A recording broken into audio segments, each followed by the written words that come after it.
महाकुंभ 2025 दिव्य भव्य digital होने के साथ साथ अब सुर्खियों में भी है। 13 जनवरी से जब से प्रारंभ हुआ है, महाकुंभ का शुभारंभ हुआ है, तब से 3 लोगों के नाम मीडिया में लगातार सुर्खियों में बने हुए हैं। सबसे पहले हर्षा रिछारिया जी, इसके बाद IITN बाबा और उसके बाद मोनालिसा। तीनों ही स्थितियों में थोड़ा थोड़ा विवाद है, लेकिन धर्म, आध्यात्म और तीर्थराज प्रयाग में महाकुंभ में अमृत तत्व का जो प्रादुर्भाव हो रहा है वह ज्ञान का है। हमारे साथ हर्षा रिछारिया जी हैं। हर्षा जी, आमतौर पर तो हम अगर बात करें तो जो चर्चा परिचर्चा हो रही है वो सुंदर होने की, किसी के आंख के सुंदर होने की, आपके बालों की चर्चा हो रही है कि इतने जल्दी कैसे ऐसे बाल हो गए। IITN बाबा की चर्चा हो रही है कि उन्होंने गाली दे दी, या वो सिगरेट पी लेते हैं या गांजा पी लेते हैं, लेकिन ज्ञान की चर्चा कम हो रही है। आप कब मॉडलिंग के फील्ड से या एंकरिंग की फील्ड से कब आपको लगा कि आपको आध्यात्म से जुड़ना चाहिए? देखिए, सबसे पहली बात जो आपने बोली है और जो सच में बहुत ज़्यादा गलत हो रहा है इस वक्त महाकुंभ में, वो ये है कि जहाँ पे चर्चा होनी चाहिए थी अध्यात्म की, जहाँ चर्चा होनी चाहिए थी महाकुंभ की, जहाँ चर्चा होनी चाहिए थी प्रयागराज की, जहाँ चर्चा होनी चाहिए थी सनातन धर्म की, जहाँ चर्चा होनी चाहिए थी सनातन संस्कृति की, वहाँ पे चर्चा सुंदरता, आँखों की, नशे की हो रही है। तो ये बहुत ही ज़्यादा गलत हो रहा है। ये पर्सनली मैं फील कर रही हूँ कि अभी मेरे ऊपर कोई कुछ भी बोले, लेकिन ये मुझे सच में लग रहा है कि कहीं ना कहीं आज मैं भी जिस चीज़ की तलाश में आई थी, जिस चीज़ को जानने के लिए आई थी, जिस चीज़ से जुड़ने के लिए आई थी, जो कुछ प्राप्त करने आई थी, आज मैं वो नहीं कर पा रही हूँ। क्योंकि लोग गलत और अलग दिशा में जा रहे हैं। और रही बात मेरे अध्यात्म से जुड़ने की, तो इसकी शुरुआत वैसे अगर मैं फैमिली से बात करूं तो बचपन से ही माता पिता शुरुआत कर देते हैं, बच्चों में वो संस्कार डालते हैं। लेकिन 2018 से मेरा धीरे धीरे जो रुख था, रुझान था, वो अध्यात्म की तरफ होने लगा था, जो अब जाके पिछले 1.5-2 सालों में ज़्यादा लोगों को दिख रहा है। तो आगे का रास्ता क्या होगा? अध्यात्म की तरफ जाएगा, इस पर हम बात आपसे करेंगे, लेकिन हम आपसे ये जानना चाहेंगे कि यहाँ जब आप आई हैं, अभी आप यहाँ पूरा महाकुंभ में रहेंगी? देखिए, अभी मैं इस चीज़ के बारे में कुछ भी नहीं बोल सकती हूँ कि मैं पूरा रहूँगी या नहीं रहूँगी, लेकिन हाँ, जो मैंने विचार किया है कि मैं दूसरा शाही स्नान करके ही फिर यहाँ से जाने का सोचूंगी।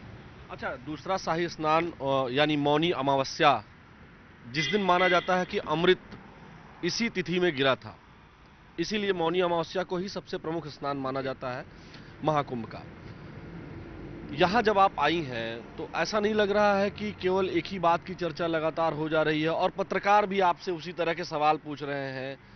आप दुखी भी दिखाई दी और रोई भी, चली भी गई थी, फिर वापस भी आ गई। कैलाशानंद जी के यहाँ आप आई थी, जो निरंजनी अखाड़े के आचार्य महामंडलेश्वर हैं, पीठाधीश्वर भी हैं, और अब आपको रविंद्रपुरी जी महाराज ने अपनी बेटी मानस पुत्री कह दिया है और आपने स्वीकार भी कर लिया। इसके पहले आप कैलाशानंद जी के यहाँ भी थी, तब भी आप मानस पुत्री थी। तो एक चर्चा जो हो रही है, ये कितना गलत है कितना सही है, ये आप ही बताएंगी। अब वो कह रहे हैं कि अपने पिता बदल लिया, जो लोग चर्चा कर रहे हैं। देखिए कि पिता तो एक ही होते हैं, पिता तुल्य सब हो सकते हैं, है ना? तो जो रविंद्रपुरी जी महाराज हैं, महाराज जी हैं, वो मेरे पिता तुल्य हैं। और महाराज स्वामी श्री कैलाशन गिरी जी जो हैं, परम पूज्य गुरुदेव हैं मेरे, वो मेरे पिता हैं, उनसे मैंने गुरुदीक्षा ली हुई है। और आज मुझे लगता है कि जो भी आशीर्वाद मुझे प्राप्त हो रहा है एक पॉजिटिव वे में, वो मुझे उन्हीं के मार्गदर्शन में, उन्हीं के सानिध्य में प्राप्त हो रहा है। तो रहूंगी तो मैं उन्हीं की बेटी, और पिता जैसे मैं सबको ही मान रही हूँ, सबको ही पूज रही हूँ। आप ये कहना चाह रही हैं कि कैलाशानंद जी की ही पुत्री आप रहेंगी? पिता तुल्य आपके रविंद्रपुरी महाराज हैं, आपने क्लियर कर दिया। बिल्कुल। और रही बात निरंजनी अखाड़े की, तो हमारे जो महाराज जी हैं और जो मेरे गुरुदेव जी हैं वो दोनों ही निरंजनी अखाड़े से हैं। मैं ऐसा तो है नहीं कि दूसरे किसी अखाड़े में जाके बोल रही हूँ कि पिता तुल्य हैं कुछ भी। तो निरंजनी अखाड़े की ही मैं बेटी हूँ और पिता एक हैं, पिता तुल्य सब हैं। अच्छा, यहाँ से महाकुंभ के बाद जब आप जाएंगी तो वापस से मॉडलिंग में जाएंगी या फिर अध्यात्म की तरफ पूरी तरीके से आप चली जाएंगी? देखिए मॉडलिंग तो ये कुछ न्यूज़ चैनल ने, कुछ मीडिया ने ये जैसे मुझे साध्वी का गलत टैग दिया गया, वैसे ही मुझे मॉडल का एक गलत टैग कुछ चैनल ने दिया है। क्योंकि मैंने, आप देखेंगे मैंने स्टार्टिंग से ही बोला कि मैं एक्टर और एंकर हूँ, मैंने कहीं भी नहीं बोला कि मैं मॉडल हूँ, ठीक है। और रही बात, अगर आप ये पूछना चाह रहे हैं कि मैं वापस एक्टिंग में जाऊंगी या कुछ भी, तो जिस भी चीज़ में मुझे धर्म को आगे बढ़ाने का मौका मिलेगा, मैं अपने धर्म का हाथ पकड़ के उसके राह पे चलते हुए चीज़ों को आगे बढ़ाना चाहती हूँ। मैं समाज में जो मेरे तरह युवा हैं उनको मैं धर्म की ओर उनका रुख करना चाहती हूँ और धर्म के प्रति उनमें जागरूकता लाना चाहती हूँ। अच्छा, मतलब आपके आने का, यहाँ आने का उद्देश्य यही था कि लोग कुंभ को जाने, धर्म को जाने। इससे पहले आप कितना कुंभ को जानती हैं ये जानना बहुत ज़रूरी है, क्योंकि हम न्यूज़ 18 नेटवर्क हैं। हम ये आपकी सारी बातें हम बिना फिल्टर के हम टेलीविज़न पर डालेंगे, जो सोशल मीडिया पे हमारे प्लेटफॉर्म्स हैं वहाँ डालेंगे, कोई फिल्टर नहीं होगा। जो हम बात कर रहे हैं वही वहाँ भी होगा। आप कितना धर्म को जानती हैं, कुंभ को कितना जानती हैं? देखिए कुंभ के बारे में एक ज्ञान मैं रखती हूँ कि ये कुंभ की शुरुआत क्यों हुई, कैसे हुई, कहाँ से हुई।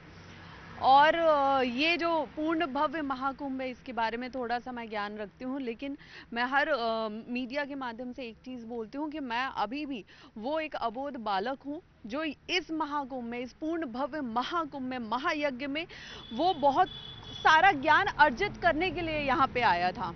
मैं बहुत सारा ज्ञान अर्जित करने के लिए हमारे जितने भी परम पूज्य गुरुदेव हैं, क्या बोलते हैं, साधु संत हैं, तपस्वी जितने भी लोग हैं, उन सब का आशीर्वाद प्राप्त करने, उन सब से ज्ञान अर्जित करने, उन सब से बहुत कुछ सीखने, बहुत कुछ जानने के लिए मैं आई थी। ताकि जितना, जब तक आप खुद नहीं जानते हो आप दूसरों को क्या बताएंगे, है ना।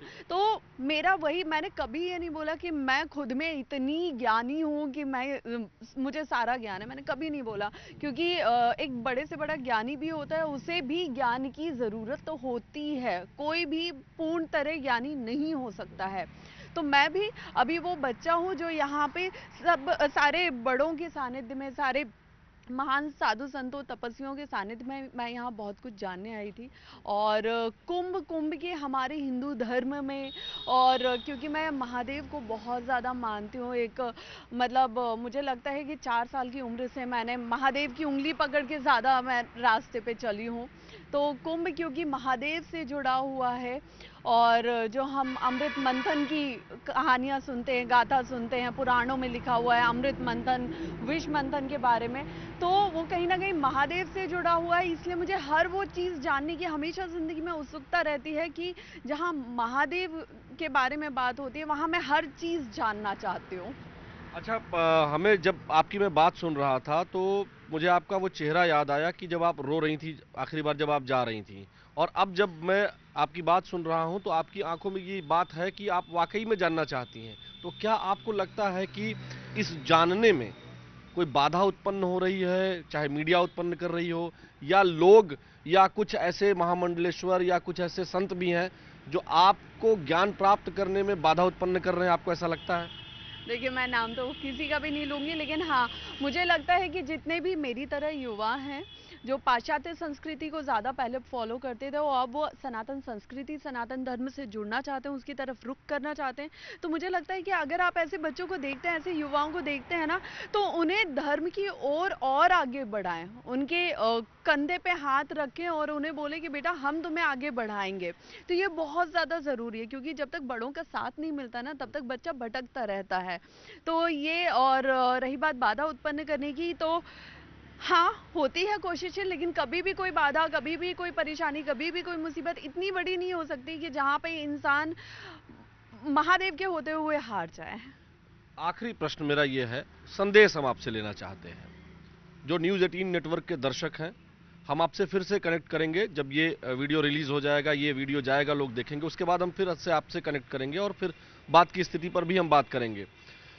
लेकिन हम आपसे एक संदेश लेना चाहते हैं कि जो भी लोग कुंभ में मौजूद हैं, जो लगातार आपके पीछे दौड़ रहे हैं, भाग रहे हैं, या जो आपको कह रहे हैं, उनसे क्या अपील करना चाहेंगी? छोड़ दीजिए कि महामंडलेश्वर क्या कह रहे हैं कोई, या कोई संत आपके खिलाफ क्या बोल रहा है, लेकिन जो लोग हैं उनसे आप क्या कहना चाहेंगी कि आप जब तक हैं कैसे ज्ञान अर्जित कर सकती हैं, तो आपको परेशान ना करें या इस तरह की बातें ना करें, उनके लिए क्या कहना चाहेंगी?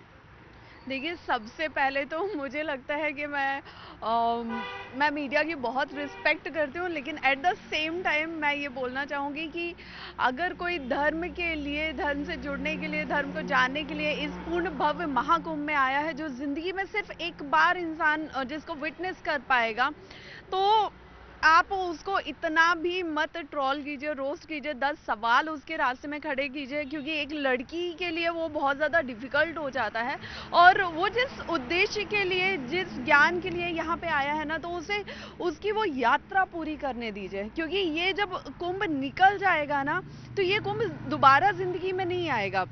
और इसके निकलने के बाद कल को क्या होगा किसी को नहीं पता। तो कहीं ना कहीं एक वो टीस दिल में रह जाएगी, एक वो तकलीफ दिल में रह जाएगी कि हम जिस काम से गए थे, जिस ज्ञान के लिए गए थे, जिस उद्देश्य के लिए गए थे, वो पूरा नहीं हुआ। और ये दुख मुझे लगता है जिंदगी का सबसे बड़ा दुख होगा किसी भी इंसान के लिए। और शायद इसी वजह से आपकी आंखों में आंसू भी आ गए थे। तो मेरी शुभकामनाएं हैं, आप मौनी अमावस्या में स्नान पर्व में हिस्सा लें। न्यूज़ 18 नेटवर्क से बातचीत करने के लिए आपका बेहद शुक्रिया। बहुत बहुत धन्यवाद। हर तो हर्षा जी ने जो बताया कि इनको मौका दिया जाए अच्छे से ये महाकुंभ में मौनी अमावस्या के दिन अमृत स्नान कर पाएं, और इसीलिए इन्होंने प्रयागराज, तीर्थराज प्रयागराज की इस धरती पर न्यूज़ 18 नेटवर्क से बातचीत की।